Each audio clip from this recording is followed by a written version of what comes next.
College കുമാരികളുടെ സ്വപ്നകാമുകനും മലയാള ചലച്ചിത്രവേദി ഇന്നോളം കണ്ടിട്ടില്ലാത്ത അതിശക്തനായ നടനും കെ.ബി. ഗണേഷ് കുമാർ മാധ്യമങ്ങളെ കാണുകയാണ്. ആത്മപ്രശംസ എനിക്ക് ഇഷ്ടമല്ല, എങ്കിലും ചില സത്യങ്ങൾ പറയാതിരിക്കുന്നത് ശരിയല്ലല്ലോ.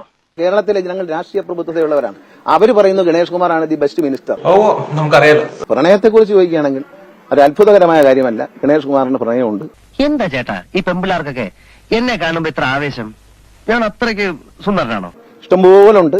ഗണേഷ് കുമാറിനെ പ്രണയിക്കുന്നുണ്ട്. ഗണേഷ് കുമാർ പ്രണയം ഞാൻ ഇതെല്ലാം കൂടി നീ എങ്ങനെ മാനേജ് ചെയ്യും ഗോപാലേഷ? എന്ത് ചെയ്യാം, പറ്റിയൊരു അസിസ്റ്റന്റിനെ കിട്ടണ്ടേ? ഞാൻ മതിയോ? മാധവക്കുട്ടി പറഞ്ഞതുപോലെയും പുനത്തിൽ കുഞ്ഞബ്ദുള്ള പറഞ്ഞതുപോലെയും നീ നിന്റെ കാര്യം മാത്രം പറഞ്ഞാൽ മതി, അവന്റെ കാര്യം അവൻ പറഞ്ഞോളൂ. ഞാൻ ഇവരോടൊക്കെ എത്ര സ്നേഹത്തോടെയാണ് പെരുമാറുന്നത് അവരോട് ചോദിക്കും. ഞാനങ്ങ് പോയി കഴിഞ്ഞാൽ അവരോട് ചോദിക്കും ഞാൻ എത്ര സ്നേഹത്തോടെ പെരുമാറും. ഞങ്ങളെ പോലുള്ള പാവങ്ങളുടെ മെക്കിട്ട് കയറുന്ന, ഞങ്ങളെ മാന്യമായി ജീവിക്കാൻ സമ്മതിക്കാത്ത ഇവനെയൊക്കെ എം ജി റോഡിൽ നാട്ടുകാരുടെ മുമ്പിൽ വെച്ച് കുനിച്ചു നിർത്തി കൂമ്പിലിടിച്ച് ബാക്കിൽ മണ്ണെണ്ണ ഒഴിച്ച് വായിൽ തിരികെ കത്തിച്ച് ചാമ്പലാക്കണം എന്നാണ് എന്റെ ആത്മാർത്ഥമായ അഭിപ്രായം.